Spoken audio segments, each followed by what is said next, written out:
They say the legend of Atlantis never truly died.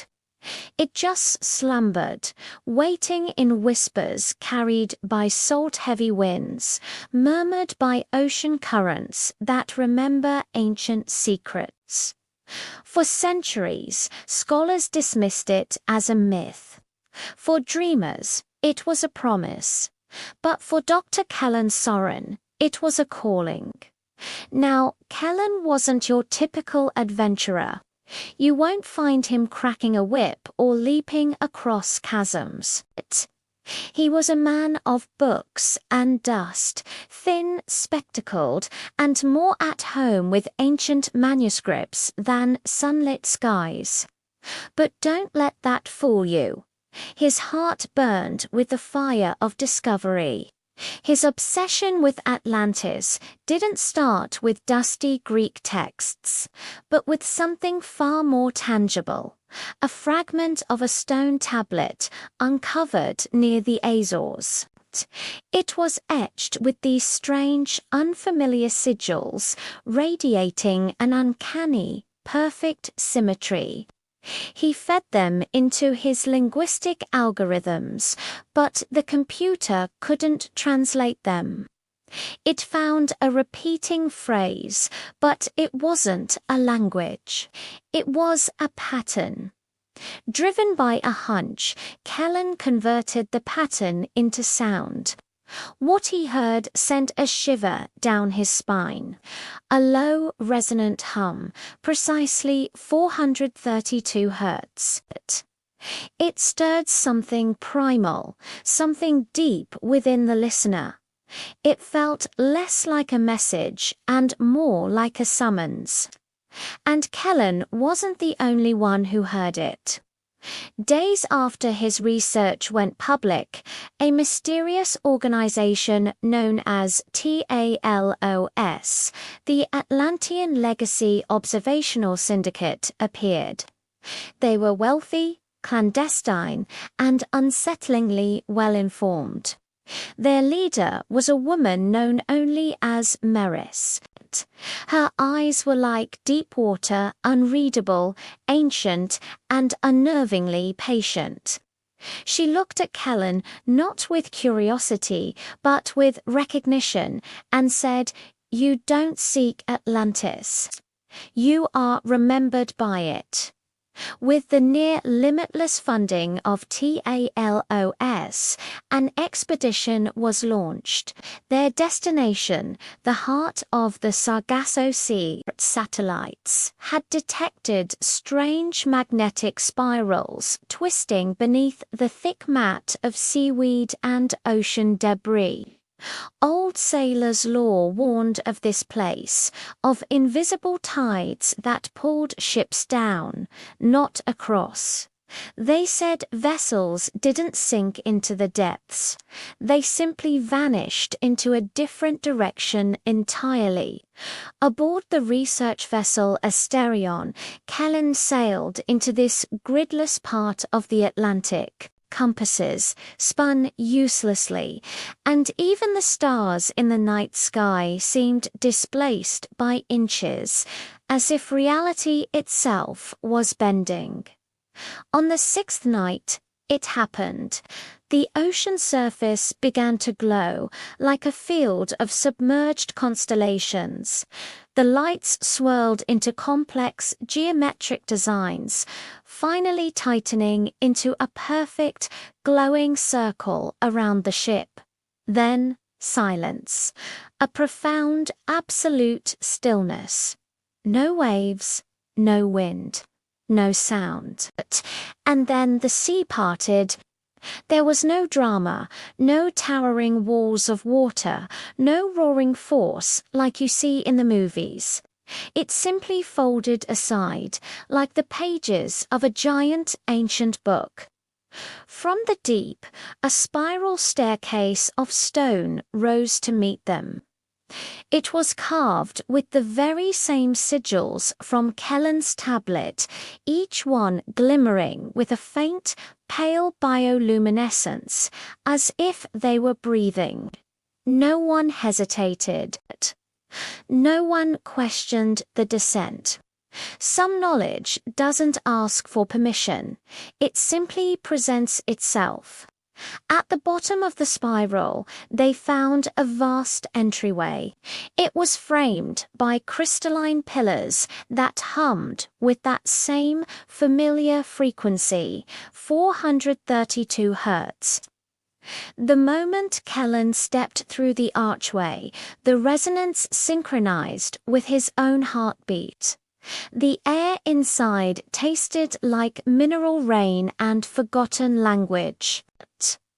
What they found inside was not a ruin.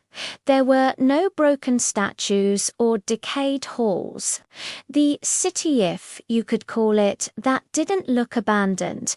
It looked paused, water hung suspended in midair, its falling arcs frozen like glass sculptures.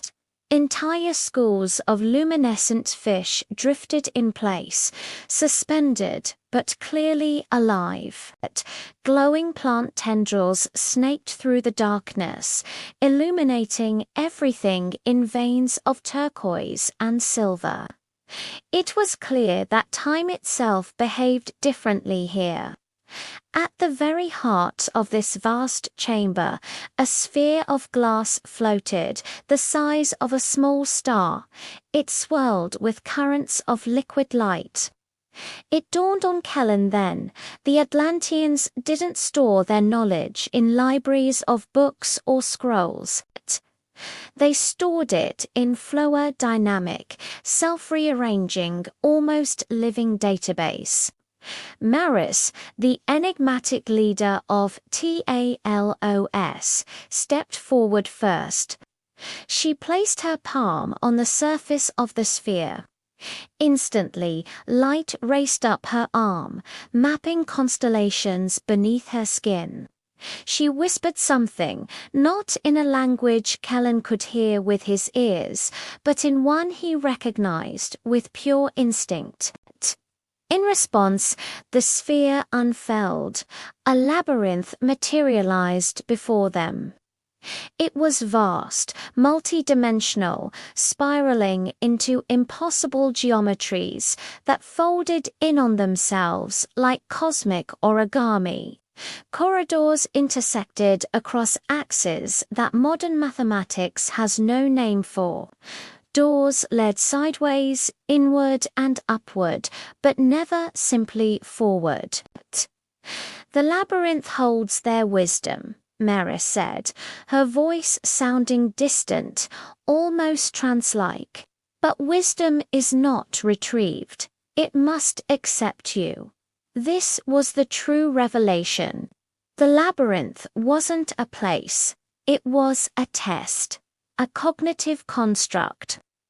Each path adjusted itself according to the mind of the person walking it. One could stand perfectly still and journey through entire worlds. Another could run for miles and find themselves right back at the beginning. Kellen finally understood. The Atlanteans hadn't just discovered the architecture of buildings. They had discovered the architecture of thought itself and had built their world with it. The team dispersed, each member drawn into their individual pathways. Some passages glowed with the warm light of memory. Others oozed a cold, deep unease. Whispers echoed, not spoken, but remembered, rising from the depths of their own minds. Kellen walked forward, unarmed and unafraid. He didn't need a weapon. His curiosity was his compass, and as he walked, he could feel it. The labyrinth was observing him back. What secrets lie within this cognitive maze? And what happens when a mind is judged by the very architecture of thought? We're just getting started on this incredible journey. Thank you so much for watching. If you're as captivated by this mystery as I am, make sure to hit that like button, subscribe, and turn on notifications so you don't miss the next chapter. We'll see you in the labyrinth. The moment Kellen entered the labyrinth, the familiar world dissolved.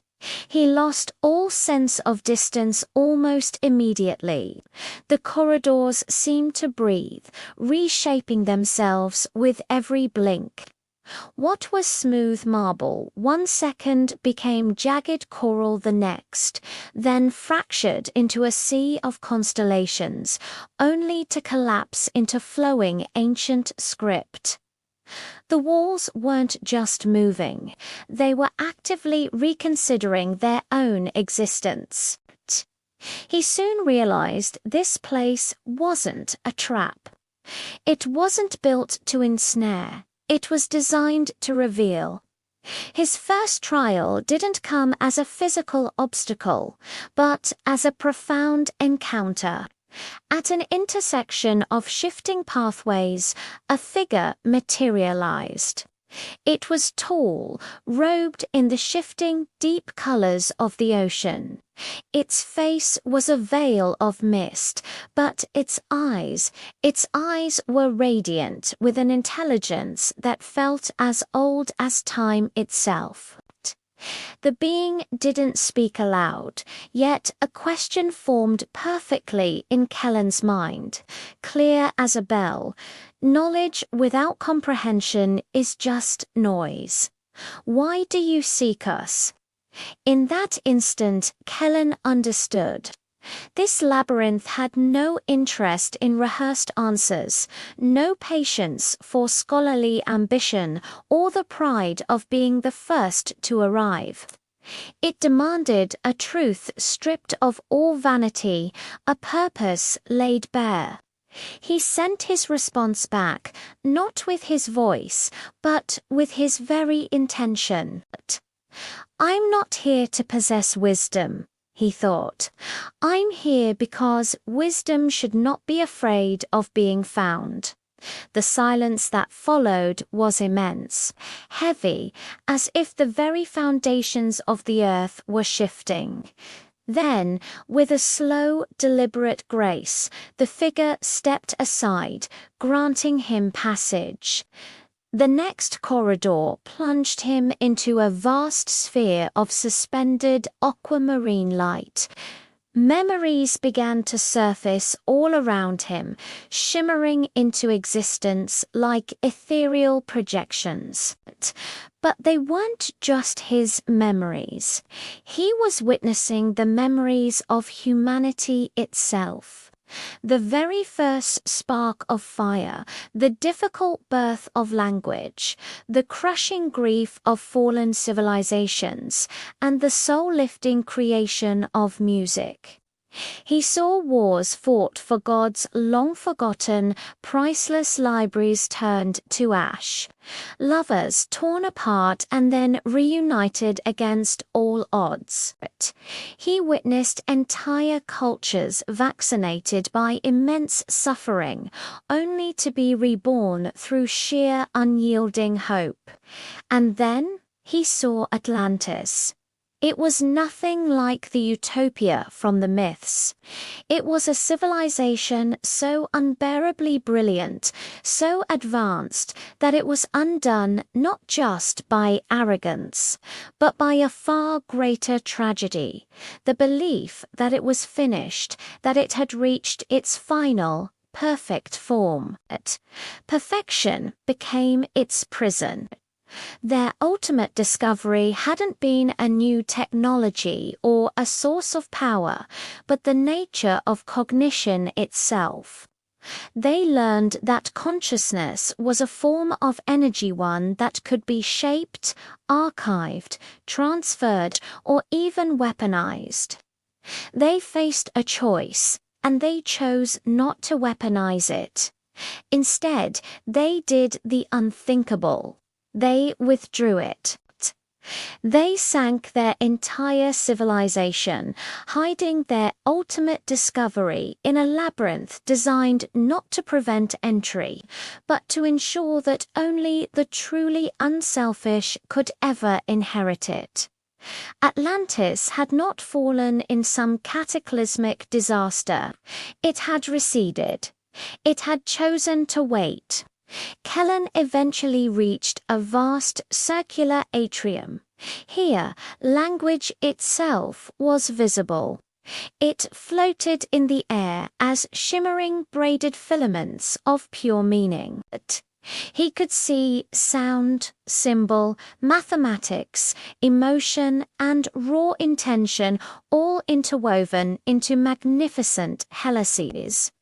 This was the lexicon primera, the root tongue from which all other languages on Earth had unconsciously descended. To speak this language wasn't just to communicate, it was to actively transform reality. He hesitated, not from fear, but from a deep, profound reverence. He understood that once spoken, this knowledge would no longer be a passive artifact. It would become an event, a living force. Closing his eyes, he didn't form the words with his voice, but by aligning his entire being with their meaning. The chamber ignited in a silent, brilliant resonance. The entire labyrinth shuddered like a great mind awakening from a long slumber. But wisdom, once expanded, cannot be contained. The surge of understanding ripped outward, racing through the corridors, touching every mind still inside the labyrinth. For some, the sudden influx was too much. Their identities, their very sense of self, fractured under the immense weight of understanding they hadn't earned. It was a brutal lesson. Knowledge without empathy is a razor in the soul. Kellen, however, anchored himself, not with his intellect, but with humility. He allowed the comprehension to wash over him slowly, letting it rise like a gentle dawn instead of a violent explosion. This brought him to the final threshold, the mirror of becoming. It was a shimmering surface that did not reflect what you are, but what you must become. It showed the necessary self the person one had to be to steward a great truth without being corrupted by it. Kellen looked into the mirror and saw not a scholar, not an explorer, not even a keeper of secrets. He saw a bridge, a translator. He saw a voice destined to remind humanity that wisdom isn't an ornament to be displayed, but a profound responsibility to be carried. A voice echoed from the mirror, its message simple and absolute. To carry knowledge is to lose the right to cruelty. And with those words, the mirror shattered into a cascade of gentle, harmless light. Far above, the ocean stirred. The Asterion, their submersible, was already ascending as Kellen emerged from the labyrinth, changed at a level deeper than his own DNA.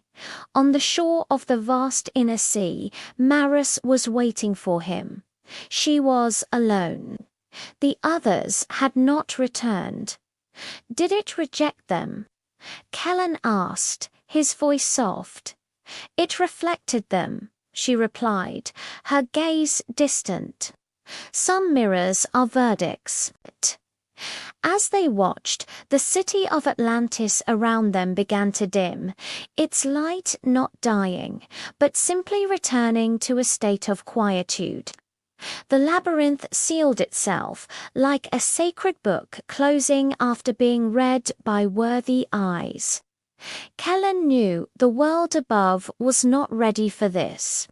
Not undeserving, but simply not ready. Revealing this truth now to a world without the maturity to handle it would only breed ruin. But he also knew that hiding it forever would lead to stagnation. The true path was not in revelation or concealment, but in initiation. He would not reveal Atlantis. Instead, he would rebuild its questions in the world above. He would guide humanity toward the right path so they could one day find this place for themselves. Somewhere above, in the world he was returning to, the tides hummed a familiar tune, a frequency of 432 hertz. It was no longer a summons. It was a reminder. A promise that true wisdom is never truly lost. It is only ever waiting. Waiting in the labyrinth for those who learn to seek without selfishness. Thank you so much for joining me on this incredible journey. If you enjoyed this story and want to explore more worlds with us, don't forget to like, subscribe, and hit that notification bell. Until next time, keep seeking.